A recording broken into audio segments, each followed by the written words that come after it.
Hey everyone, आज हम करने जा रहे हैं क्लास 7th के साइंस बुक का चैप्टर नंबर 9 जिसका नाम है मोशन एंड टाइम। सो चलिए स्टार्ट करते हैं। इन class 6 you learn about different types of motion. तो क्लास 6 में तुमने डिफरेंट टाइप्स ऑफ मोशंस के बारे में पढ़ा होगा। You learn that a motion could be along a straight line. तुमने ये पढ़ा होगा कि मोशन स्ट्रेट लाइन के अलोंग भी हो सकता है, यानी सीधे लाइन में भी हो सकता है। इट कुड बी सर्कुलर और पीरियोडिक, या तो वो सर्कुलर भी हो सकता है या फिर पीरियोडिक भी। सर्कुलर और पीरियोडिक एक ही में, मतलब जैसे हम अर्थ का एग्जांपल लेते हैं तो अर्थ एक पीरियोडिक मोशन का एग्जांपल है।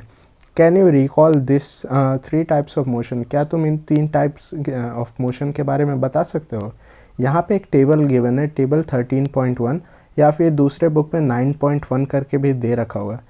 Give some common example of motion. कुछ कॉमन एग्जाम्पल्स ऑफ मोशन दिए गए हैं इस पर, और इसमें जो है आइडेंटिफाई करना है types of motion in each case. So इसमें जितने भी टाइप्स ऑफ मोशन है उसके बारे में आपको आइडेंटिफाई करना है कि मतलब कि किस किस मोशन में आएगा। सो यहाँ पे एग्जाम्पल्स ऑफ मोशन है इस वाले बॉक्स में, बॉक्स 1 में, एंड दूसरे में दे रखा है types of motion along a straight line, circular and periodic. So यहाँ पे है soldiers in a march past. Soldiers in a march past, soldiers in a march past में आएगा यहाँ पे स्ट्रेट लाइन, क्योंकि सोल्जर्स एक स्ट्रेट लाइन में चलते रहेंगे तो ये स्ट्रेट लाइन के मोशन में आ जाएगा। Bullock cart moving on a straight road. So ये जो बुलक कार्ट है ये स्ट्रेट रोड में मूव कर रहा है तो ये भी एक मतलब स्ट्रेट लाइन का मोशन आ जाएगा। Hands of an athlete in a race. So जो एथलीट होता है वो ऐसे ऐसे करके दौड़ता है, एक बार हाथ आगे, एक बार हाथ पीछे, एक बार हाथ आगे, एक बार हाथ पीछे। सो ये करके करके मतलब उसका जो हाथ है वो मतलब पीछे भी जाता है, आगे भी सेम पोजीशन पे आता है, फिर पीछे फिर आगे। तो ये जो है ये पीरियोडिक मोशन में आ जाएगा आपका। Pedal of bicycle in motion है, ये सर्कुलर में भी आता है और ये पीरियोडिक में भी आता है। सर्कुलर में क्यों आता है? क्योंकि जब भी हम पैडल मारते हैं तो वो तो पूरा ऐसे सर्कल में घूम रहा है। और पीरियोडिक में क्यों आता है? क्योंकि जहाँ से हमने पैडल मारना स्टार्ट किया वहाँ पे वो वापस आता है, फिर पैडल मारते फिर वो वापस आता है। तो ये मतलब दोनों का ही एग्जाम्पल हो जाएगा। नेक्स्ट है हमारा motion of earth around the sun. Motion of earth around the sun भी दोनों का आप कह सकते हो कि सर्कुलर और पीरियोडिक दोनों में ही आता है, क्योंकि ये जो सन है और अर्थ हमारा इसके चक्कर लगाता रहता है। और जो अर्थ है मतलब जैसे कि आप देखते हो कि समर तो हर साल में आता है, वैसे विंटर भी हर साल आता है, तो वैसे ही वो मतलब पीरियोडिक का एग्जांपल है, क्योंकि अर्थ जो है ये ऐसे पूरा घूम घूम के फिर वापस उसी पोजीशन पे आ जाता है। Motion of a swing. So swing में आप बैठे होगे, वो जो झूला होता है वो आगे जाता है फिर पीछे आता है, फिर आगे जाता है फिर पीछे आता है, पर ये सर्कुलर मोशन नहीं होता, क्योंकि ये कभी भी मतलब ऐसे पूरा नहीं घूमता। ये आगे जाता है और पीछे आता है, और आगे जाता है ये पीछे आता है। तो ये मतलब आ जाएगा आपका पीरियोडिक मोशन के अंदर। नेक्स्ट है हमारा मोशन ऑफ अ पेंडुलम। ये जो घड़ी होती है, घड़ी में ऐसे करके एक कांटा लगा होता है नीचे की तरफ, ऐसे जो बॉब होता है वो ऐसे करके जो घूमता है वो मतलब सर्कुलर मोशन कंप्लीट नहीं करता है। ये जो बॉब होता है ये ऐसे ऐसे करके घूमता है पर सर्कुलर मोशन कंप्लीट नहीं करता, तो ये सर्कुलर मोशन में नहीं आता, बल्कि ये आता है आपका पीरियोडिक मोशन में। सो यहाँ से हमारा ये टेबल कंप्लीट होता है। नेक्स्ट है हमारा it is common experience that the motion of some object is slow while that of some other is fast. So हमें ये पता है कि कुछ जो ऑब्जेक्ट होता है उनका जो मोशन होता है वो स्लो होता है और कुछ का फास्ट होता है। नेक्स्ट है हमारा स्लो और फास्ट के बारे में हम पढ़ रहे हैं। We know that some vehicles move faster than other. हमें पता है कि कुछ जो गाड़ी है वो दूसरे गाड़ी से तेज़ जाती है। इवन सम व्हीकल में मूव फास्टर और स्लोअर एट डिफरेंट टाइम्स। सो कुछ मतलब एक गाड़ी है वो किसी टाइम पे तेज़ चल रही है, मान लीजिए कोई हाईवे है उस पर वो तेज़ चलेगी, और मतलब जहाँ पे भीड़ वगैरह वाली जगह तो वहाँ पे वो गाड़ी धीरे चलेगी। Make a list of 10 object moving along a straight path. तो आपको मतलब 10 ऑब्जेक्ट है उसका लिस्ट बनाना है जो कि स्ट्रेट पाथ पे चल रहा है। Group the motion of this object as slow and fast. और आपको मतलब ऐसे बॉक्स बना के सभी ऑब्जेक्ट का मतलब नाम लिख लेना है जो स्ट्रेट पाथ पे चल रहा है, और दूसरे बॉक्स में आपको ये लिखना है कि वो फास्ट मूव कर रहा है या स्लो मूव कर रहा है। How did you decide which object is moving slow and which one is moving fast? So आपने ये पता कैसे किया कि मतलब कौन सा जो चीज़ है वो धीरे चल रहा है और कौन सा जो चीज़ है वो मतलब तेज़ चल रहा है? If vehicles are moving on a road in the same direction, अगर जो कोई मतलब गाड़ी है वो मतलब रोड पे चल रही है और सेम डायरेक्शन पे चल रही है, we can easily tell which one of them is moving faster than the other. So हम ये मतलब बहुत आसानी से बता सकते हैं कि कौन सी गाड़ी किस गाड़ी से मतलब तेज़ चल रही है। मान लीजिए ये रोड है और इसमें एक गाड़ी इधर है और ये सेम डायरेक्शन यानी आगे की तरफ जा रही है, और यहाँ पे सेम दूसरी गाड़ी है वो भी इधर से इधर जा रही है, और मान लीजिए ये स्लो जा रही है ए के कंपैरिजन में। तो जो हम बता सकते हैं कि पीछे वाली जो गाड़ी है वो ज़्यादा तेज़ चल रही है, क्योंकि वो मतलब उस गाड़ी को ओवरटेक करने वाली है। तो ऐसे हम इजीली बता सकते हैं कि रोड पे जो गाड़ी चल रही है उसमें से सबसे तेज़ गाड़ी कौन सी जा रही होगी। Just look at the motion of vehicles moving on the road. अब कुछ मतलब मोशन ऑफ व्हीकल्स देखते हैं जो रोड पे मूव कर रहे हैं। लुक एट फिगर 13.1, आपके बुक में ये 9.1 भी हो सकता है। It shows the position of some vehicles moving on a road in the same direction. तो इसमें मतलब कुछ व्हीकल्स दे रखा है जो रोड पे सेम डायरेक्शन से मूव करता है at some instant of time, किसी मतलब एक पर्टिकुलर इंस्टेंट में। Now look at figure 13.2। यहाँ पे अब जो है फिगर 13.2 या 9.2 में आपको देखने को कह रहा है it shows the position of same vehicles after some time. जो है ये मतलब सेम चीज़ को दिखा रहा है जो मतलब 13.1 फिगर में है या 9.1 फिगर में है, और जो 9.2 फिगर में वो सेम चीज़ दिखा रहा है, मतलब पोजीशन बता रहा है उस व्हीकल्स की। मतलब कुछ टाइम के बाद मान लीजिए ये पॉइंट था 5 सेकंड पे, आप मतलब ये 11:30 पे आपने 9.1 को देखा, और जो फिगर बी है मान लीजिए आपने उसको 11:40 पे देखा। हमने फर्स्ट वाले को तो 11:30 में देखा, उसमें जो पोजीशन है वो मतलब 9.1 में आ जाएगा, और जो हमने 11:40 में देखा उसका जो है वो 9.2 में आ जाएगा। सो हम ये इजीली बता सकते हैं इन दोनों फिगर को देख के कि कौन सी गाड़ी किस गाड़ी से आगे चल रही है। तो हम ये बता सकते हैं कि कौन सी गाड़ी मतलब हाईवे पे तेज़ चल रही होगी from your observation of the two figure. So आपके इस ऑब्जर्वेशन से आपने जो ये दोनों डायग्राम को देखा, आंसर द फॉलोइंग क्वेश्चन। मतलब ये क्वेश्चन दिए गए हैं, इसको आंसर करना है। Which vehicle is moving fastest of all. So आपको इन दोनों मतलब फिगर को देख के बताना है कि इनमें से जो है सबसे तेज़ गाड़ी कौन सी चल रही है। Which one of them is moving slowest of all. So आपको ये बताना है कि इसमें से जो सबसे स्लो गाड़ी है वो कौन सी चल रही है। The distance moved by a object in a given interval of time can help us to decide which one is faster or slower. The distance moved by a object, जो distance moved करेगा object, जो distance travel करेगा एक particular instant of time में या फिर interval of time में, वो हमें बता सकता है कि कौन सी गाड़ी तेज़ चल रही है या कौन सी गाड़ी slow चल रही है। For example, imagine that you have gone to see off your friend at the bus stand. तो मान लीजिए आप अपने किसी फ्रेंड को बस स्टैंड पे छोड़ने गए। Suppose you start pedalling your bicycle at the same time as the bus begins to. तो आप ये सपोज कर लीजिए कि आपने जो है मतलब आपने साइकिल को पैडल करना स्टार्ट किया सेम टाइम पे जिस टाइम पे बस स्टार्ट हुई। The distance covered by you after 5 minutes would be much smaller than the covered by the bus. So आप ये मतलब इजीली बता सकेंगे कि जो डिस्टेंस आपने कवर किया है 5 मिनट के अंदर, और जो डिस्टेंस बस ने कवर किया है 5 मिनट के अंदर, सो जो आपका डिस्टेंस होगा वो काफ़ी छोटा होगा बस के कंपैरिजन में। वुड यू से that the bus is moving faster than the bicycle. तो क्या आप ये कह सकते हो कि जो बस है वो मतलब साइकिल से तेज़ चल रही है। We often say that the faster vehicle has a higher speed in a 100-meter race. It is easy to decide who speed is the highest. One who takes shortest time to cover the distance of 100 meter has the highest speed. So यहाँ पे जो दे रखा है क्या मतलब हम easily बता सकते हैं कि 100 मीटर रेस में कौन सबसे ज़्यादा तेज़ मतलब दौड़ रहा होगा या सो जो भी मतलब मान लीजिए दो लोग हैं वो रेस कर रहे हैं 100 मीटर की। यहाँ पे हम दो लोग रहते हैं कि वो 100 मीटर रेस कर रहे हैं। सो जो भी मतलब सबसे पहले पहुँचेगा तो मतलब वो जो है उतना कम टाइम में पहुँच रहा है ना। जो मान ली पे कोई ए नाम का लड़का है और यहाँ पे कोई बी नाम का लड़का है, दोनों सेम टाइम पे रेस कर रहे हैं, 100 मीटर का रेस करेंगे।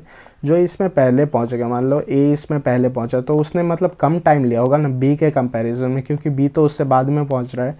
सो वहीं पे यही चीज़ कही गई है कि जो मतलब सबसे कम टाइम पे 100 मीटर ट्रैवल कर लेगा उसका जो स्पीड होगा वो हाईएस्ट होगा। अब हम स्पीड के बारे में पढ़ते हैं। You are probably familiar with the word speed. So आपने कहीं ना कहीं तो मतलब ये टर्म सुना ही होगा, स्पीड क्या होता है। In the examples given above, जो एग्जाम्पल्स मतलब ऊपर दिए गए हैं, higher speed seems to indicate that a given distance has been covered in shorter time. So जो हायर स्पीड होती है वो ये इंडिकेट करती है कि मतलब जो डिस्टेंस कवर की गई है वो कितने कम समय में की गई है, और a large distance covered bye a given time, या फिर जितनी बड़ी डिस्टेंस की गई है वो कितने टाइम में कवर की गई है। The most convenient way to find out which of the two or more object is moving faster is to compare the distance moved by them in a unit time. So जो सबसे मतलब convenient way होता है speed find करने का, distance find करने का या टाइम फाइंड करने का, ये हमें पता होना चाहिए कि या तो मान लीजिए यहाँ पे दिया गया है कि हमें उसकी स्पीड फाइंड करनी है। स्पीड फाइंड करनी है तो हमें उसका ये पता होना चाहिए कि उसका डिस्टेंस क्या है, और ये भी पता होना चाहिए कि उसका टाइम क्या है। अगर हमें टाइम पता करना है तो हमें ये पता होना चाहिए कि उसका स्पीड क्या है और उसका डिस्टेंस क्या है। और अगर हमें सिंपली मतलब डिस्टेंस मतलब ये फाइंड करना है कि उसने कितना डिस्टेंस ट्रैवल किया है, तो उसके लिए हमें स्पीड और टाइम पता होना चाहिए। अगर हमें मतलब 3 चीज़ों में से कोई एक चीज़ फाइंड करनी है तो बाकी की 2 चीज़ हमें पता होनी चाहिए।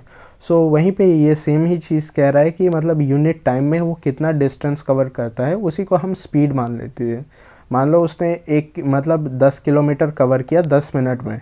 सो 10 किलोमीटर अगर वो 10 मिनट में कवर करता है तो उस सिंपली स्पीड का फॉर्मूला होता है speed equal to distance upon time. Distance upon time ये आपका फॉर्मूला होता है स्पीड निकालने के लिए। सो हम इस फॉर्मूले से इजीली स्पीड निकाल सकते हैं कि कौन सी गाड़ी सबसे मतलब ज़्यादा स्पीड से चल रही है। Thus, if we know the distance covered by 2 buses in 1 hour, we can tell which one is faster. सो अगर मतलब हम कोई 2 बस लेते हैं और उनका जो डिस्टेंस है वो मेजर करते हैं, और मतलब इन 1 आवर मतलब हमें ये टाइम दिया गया है कि 1 घंटे में मतलब किसने ज़्यादा डिस्टेंस कवर की है, तो हम ये ईज़िली बता सकते हैं कि कौन सी गाड़ी जो है वो ज़्यादा फास्ट है। We call the distance covered by an object in a unit time as the speed of the object. So speed of the object क्या होता है? स्पीड ऑफ द ऑब्जेक्ट को हम सिंपली ये कह सकते हैं कि वो जो है पर्टिकुलर टाइम पीरियड पे कितना डिस्टेंस कवर कर रहा है। ये सिंपली स्पीड का डेफिनेशन हो जाएगा। When we say that a car is moving with a speed of 50 kilometres per hour, जब भी हम कहते हैं कि कोई गाड़ी है वो अगर 50 किलोमीटर पर आवर से मूव कर रही है, it implies that it will cover a distance of 50 kilometre in 1 hour. So ये सिंपली हमें ये बताता है कि वो जो गाड़ी है वो 50 किलोमीटर कवर करेगी 1 घंटे के अंदर। However a car seldom with a constant speed for 1 hour in fact start moving slowly and then picks up speed. सो जो वो कार है वो कभी भी ये कांस्टेंट स्पीड से नहीं चलती, कभी वो बीच में धीरे चलने लगेगी, मान लीजिए कोई ट्रैफिक आ गया तो उसमें वो धीरे चलेगी, या फिर कहीं पे जो खाली जगह होगी उसमें वो फिर वो तेज़ चलेगी। कभी भी गाड़ी मतलब कांस्टेंट स्पीड से उतना मूव नहीं कर सकती है। So when we say the car has a speed of 50 km per hour, we usually consider only the total distance covered by it in 1 hour. So जब भी हम कहते हैं कि मतलब किसी गाड़ी का 50 किलोमीटर पर आवर स्पीड है, तो हम ये यूजुअली कंसिडर करते हैं कि उसने मतलब एवरेज डिस्टेंस कितना कवर किया है। Total distance covered by it 1 hour, मतलब उसने 1 घंटे में कितना डिस्टेंस कवर किया है। मान लीजिए उस गाड़ी ने 1 घंटे में 100 किलोमीटर डिस्टेंस कवर किया है 1 घंटे में, तो उसका स्पीड जो है हम 100 किलोमीटर पर आवर मानेंगे। Do not bother whether the car has been moving with a constant speed or not during that hour. So हम ये मतलब हमें ये चिंता करने की ज़रूरत नहीं पड़ती कि जो गाड़ी है वो मतलब कांस्टेंट स्पीड से ही जा रही है, मतलब कि वो हमेशा 50 किलोमीटर पर आवर स्पीड से ही चलती रहेगी या नहीं। सो इससे हमें कोई मतलब नहीं है, हमें बस ये निकालना है कि उसने टोटल डिस्टेंस कितना कवर किया है और कितने टाइम में कवर किया है। The speed calculated here is actually the average speed of the car. So जो हम यहाँ पे जो स्पीड कैलकुलेट कर रहे हैं वो जो है एक एवरेज स्पीड निकाल रहे हैं गाड़ी की। In this book we shall use the term speed for average speed. So हम इस बुक में जो स्पीड का टर्म है वो मतलब सिर्फ एवरेज स्पीड के लिए ही यूज़ करेंगे। So for us to speed is the total distance covered divided by total time taken. So यहाँ पे हमें मतलब स्पीड का ये यहाँ पे फॉर्मूला दे दिया गया है कि टोटल डिस्टेंस जितना कवर करे डिवाइडेड बाय टोटल टाइम उसने कितना लिया है। सो स्पीड आ जाएगा आपका total distance cover upon total time taken.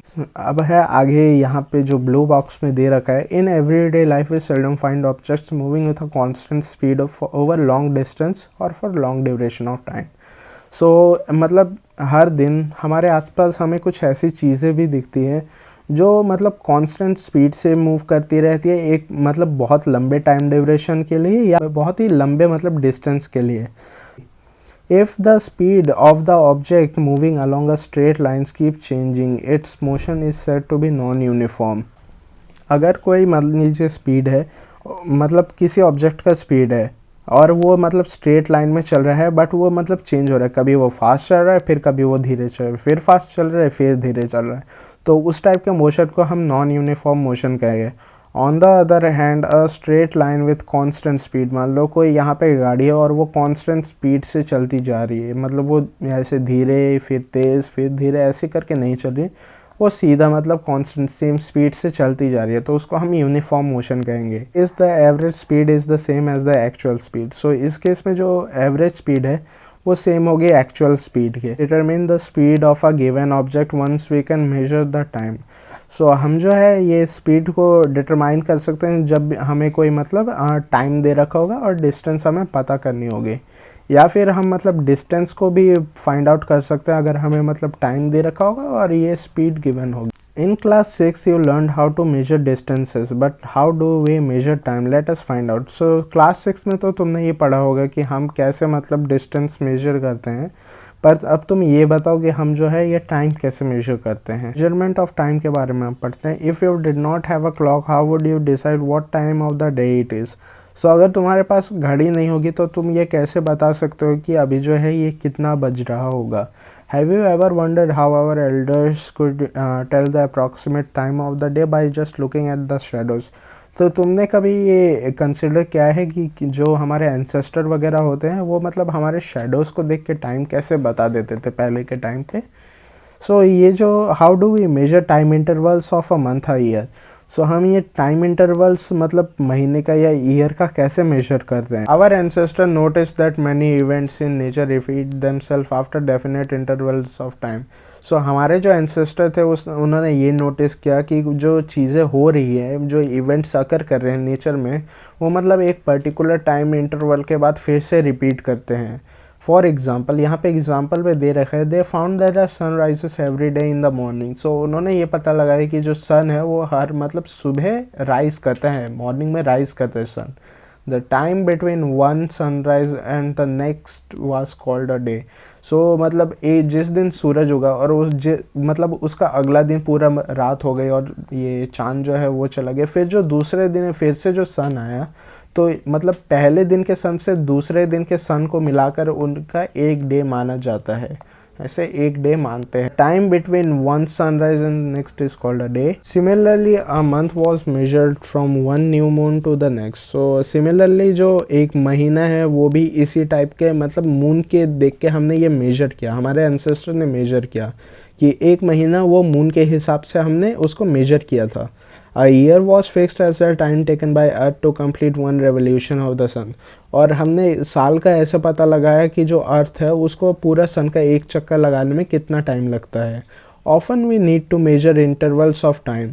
हमें मतलब ये ज़रूरी पड़ गया है कि इंटरवल्स ऑफ टाइम फाइंड कैसे करें, which are much shorter than a day, जो कि डे से काफ़ी ज़्यादा शॉर्ट होता है। क्लॉक्स और watches are perhaps the most common time measuring devices.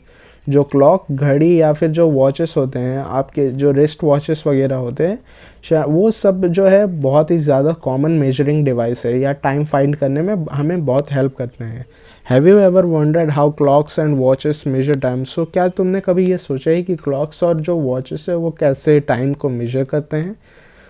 The working of clock is rather complex. जो ये मतलब क्लॉक का मैकेनिज़्म है ये काफ़ी कॉम्प्लेक्स है, but all of them make use of some periodic motion. पर जो ये सब है ये किसी ना किसी तरह के पीरियोडिक मोशन का यूज़ करते हैं। One of the most well known periodic motion is that of a simple pendulum. So जो ये सिंपल पेंडुलम है, ये वाला जो है सिंपल पेंडुलम, इसका जो मैकेनिज़्म है ये शायद सबसे ज़्यादा कॉमन या फिर बहुत ज़्यादा जाना माना प्रोसेस है। Simple pendulum consists of small metallic ball or a piece of stone suspended for a rigid stand by a thread. So simple pendulum कुछ नहीं होता, उसमें मतलब नीचे की तरफ एक मेटेलिक बॉल या फिर पीस ऑफ स्टोन लगा दिया जाता है और ऊपर मतलब एक स्टैंड से इसको थ्रेड की मदद से ऐसे लटका दिया जाता है. Ball is called bob. So ये जो मेटेलिक बॉल है इसको हम बॉब भी कहते हैं. Bob of the pendulum. जो ये पेंडुलम है जिसके अंदर ये मोशन दिखाएगा उसको हम कहते हैं bob of the pendulum. Figure 13.4. Figure 13.4 shows at the rest in mean position. So जो ये 13.4 है ये दिखा रहा है कि ये जो पेंडुलम है ये बॉब जो है ये रेस्ट पोजीशन पे है. एंड जो फिगर 13.4 है ये जो है बी पार्ट इसका ये दिखा रहा है जब ये मोशन में है. Pendulum is released after taking it slightly nodes to one side. It begins to move to and fro. जब मतलब हमने ये बॉब लिया जो रेस्ट पे था और इसको हमने यहाँ पे करके ऐसे करके छोड़ दिया तो ये ऐसे करके टू एंड फ्रो मोशन दिखाने लगा हमें.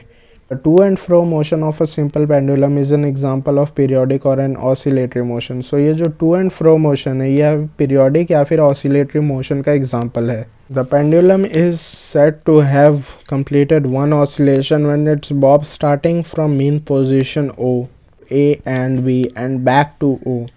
The pendulum also completes one oscillation when its bob move from one extreme position A to the other extreme position B and come back to A. The time taken by the pendulum to complete one oscillation is called time period. So यहाँ पे जो है काफ़ी important details दिए रखी है. जो pendulum होता है completes one has said to have complete one oscillation. जब ये है एक oscillation complete कर लेता है कब, जब ये जो है mean position O से start करता है और A से लेकर मतलब फिर B तक जाता है और फिर वापस O में आ जाता है. मान लो यहाँ पे ये O पोजीशन यानी रेस्ट पोजीशन पे था और यहाँ पे ये पहले A पे गया, फिर यहाँ पे जो है ये B पे गया और फिर ये वापस O पे आ गया. तो इसका मतलब यहाँ पे एक ऑसिलेशन कंप्लीट हो गई है. Pendulum also completes one oscillation when its bob move from one extreme position A to other extreme position B. सो जो यहाँ पे पेंडुलम है ये एक ऑसिलेशन तब भी कर लेता है जब बॉब जो है एक एक्सट्रीम पोजीशन मान लो यहाँ ए है, ए से पहले बी में जाता है और फिर वापस ए में आ जाता है. यानी यहाँ पे हमने ए से इसको स्टार्ट किया फिर ऐसे ओ से होके यहाँ पे बी तक गया और फिर जब वापस ये ए तक आया तो तब भी मतलब एक ऑसिलेशन इसका कंप्लीट हो जाता है. The time taken by the pendulum to complete one oscillation is called time period. So यहाँ पे जो हमने देखा पहले जो O से जाके A में जा रहा है फिर A से B में और फिर वापस जो O में आ रहा है इसमें जो टाइम लगा इसको इतना मोशन करने में जो टाइम लगा उसी को हम टाइम पीरियड कहते हैं. Activity 13.2. Set up a simple pendulum as shown in figure 13.2a with the thread or string of length nearly 1 meter. Switch off any fans nearby. Let the bob of the pendulum comes to rest at its near position. So यहाँ पे जो है यहाँ पे आपको एक activity करने को बोली है. उसमें क्या दे रखा है, पेंडुलम दे रखा है और उसको आपको ये जो फिगर 13.a दिख रहा है इस टाइप से आपको उसको सेटअप करना है. और जो आपको वायर लेनी है या फिर जो आप स्ट्रिंग लेंगे, स्ट्रिंग या थ्रेड जो लेंगे आप उसका जो लेंथ है वो 1 मीटर होना चाहिए. तो आज आपके जो बगल में आसपास कोई भी फ़ैन वगैरह चल रहा होगा उसको आपको बंद कर देना है. और फिर जो बॉब है उसको मतलब जो बॉब है पेंडुलम का उसको ये मीन पोजीशन पे आके रहने देना है. मतलब आपको उसको टच कुछ भी नहीं करना, उसको वापस मीन पोजीशन पे मतलब वो खुद अपने आप आ जाएगा. Mark the mean position of the Bob on the floor. अब जो क्या करना है, फ्लोर है उस पर आपको मीन पोजीशन मार्क कर देनी है बॉब की. बिलो इट और द वॉल बिहाइंड इट, या फिर जो वॉल होगा उसके पीछे वहाँ पे आपको मार्क कर देना है simply. To measure the time period of the pendulum we will need a stop watch. So अगर हमें टाइम पीरियड मेजर करना है तो हमें एक स्टॉप वॉच की ज़रूरत पड़ेगी. However if a stop watch is not available a table clock और wrist clock can be used. अगर यहाँ पे आपके पास स्टॉप वॉच नहीं है तो हमें कोई भी रिस्ट वॉच जो सिंपल घड़ी होती है उसको भी यूज़ कर सकते हैं. To set the pendulum in motion, gently hold the bob and move it slightly to the one side. Make sure that the string attached to the bob is taut while you displaced it. So आप क्या करना है, आपको जो Bob है उसका जो string है उसको एक साइड पे ऐसे करके ले जाके रख देना है और फिर वहाँ से उसको छोड़ देना है. Now release the bob from its displaced position, जैसे ही आपने उसको छोड़ा, remember that the bob is not to be pushed. So bob जो है इसको आपको मतलब ऐसे करके आपको कोई फोर्स नहीं लगाना, आपको सिंपली इसको छोड़ देना है। आप ऐसा नहीं कि जो ऐसे करके आपने इसको फेंक दिया, वैसा नहीं करना है, सिंपली इसको छोड़ देना है। यहाँ the clock when the bob is at mean position. So जब भी मतलब बॉब का ये मीन पोजीशन पे आता है तो आपको वहाँ पे टाइम को नोट कर लेना है। Instead of the mean position you may note the time when the bob is one of its extreme position. Measure the time pendulum takes to complete 20 oscillation. Record your observation. So यहाँ पे जो है आपको extreme position से मतलब start करना है time period, और फिर आपको ये 20 बार एक्सपेरिमेंट परफॉर्म करना है। जो 20 बार ऑसिलेशन आएगा ये आपको रिकॉर्ड करना है। सो जब भी आप ये रिकॉर्ड कर लोगे, देन आता है इन table 13.2, the first observation shown is just an example. Your observation could be different from this. So यहाँ पे जो टेबल दे रखा है 13.2 का, यहाँ पे कुछ मतलब एक दो एग्जांपल दे रखा है। सो आपका भी जो है ऐसा ही कुछ हो सकता है या फिर इससे थोड़ा बहुत डिफरेंट भी हो सकता है। यहाँ पे जो ये टेबल दिया गया है सिर्फ एक सैम्पल है। Repeat this activity a few times and record your observation. So आपको ये जो एक्टिविटी है कुछ मतलब 2-3 बार करना है और आपको ये ऑब्जर्वेशन रिकॉर्ड करना है। By dividing the time after 20 oscillation by 20, get the time taken for 1 oscillation और the time period for the pendulum. So जैसे ही मतलब 20 बार ये ऑसिलेशन कंप्लीट कर लेगा और आपका जो टाइम होगा वो 20 सेकंड के अंदर मतलब आपको जो दे रखा है, सो इसको आप डिवाइड करके इसका टाइम पीरियड निकाल सकते हो। मान लो अगर एक ऑसिलेशन आपका 1 सेकंड में हो रहा है और ऐसा करके आपका 20 सेकंड में हो रहा है, तो आप मतलब टोटल टाइम आपने 20 सेकंड लिया और यहाँ पे 20 ऑसिलेशन कंप्लीट हुए, तो 20 ऑसिलेशन डिवाइडेड बाय 20 करोगे तो उसका आपका टाइम पीरियड आ जाएगा जो कि होगा 1 सेकंड। सो 1 सेकंड में ये जो है बॉब पेंडुलम है ये मतलब एक ऑसिलेशन कंप्लीट कर ले रहा है यहाँ पे। Is the time period of your pendulum nearly same in all cases. जो यहाँ पे पूछा गया है कि क्या जो आपका पेंडुलम का टाइम पीरियड है वो सेम होगा क्या सभी केसेस में। Note that a slight change in initial displacement does not affect the time period of your pendulum. So अगर कोई भी स्लाइट चेंज होता है इनिशियल डिस्प्लेसमेंट में, मतलब जहाँ से आपने इसको छोड़ा गया है वो मतलब टाइम पीरियड में कोई भी उतना अफेक्ट नहीं करता। मोस्ट क्लॉक और watches have an electric circuit with one or more. These clocks are called quartz clock. The measured time by the quartz clock is much more accurate than by the clocks available earlier. सो आज के time पे जो है electric जो circuit है वो available होते हैं, इलेक्ट्रिक सर्किट, और मोर सेल्स प्रेजेंट होती है क्लॉक्स में, या फिर जो क्लॉक्स होते हैं उनको क्वार्ट्ज क्लॉक कहा जाता है जिसमें कि इलेक्ट्रिक सेल्स प्रेजेंट होती है। तो वहीं से मतलब जो आजकल का टाइम मेजर करने का तरीका वो मतलब पिछले के टाइम से काफ़ी ज़्यादा एडवांस हो चुका है। पहले मतलब अगर हम पेंडुलम से टाइम कैलकुलेट करते थे तो आज हम मतलब रिस्ट वॉच की मदद से इजीली टाइम को कैलकुलेट कर सकते हैं।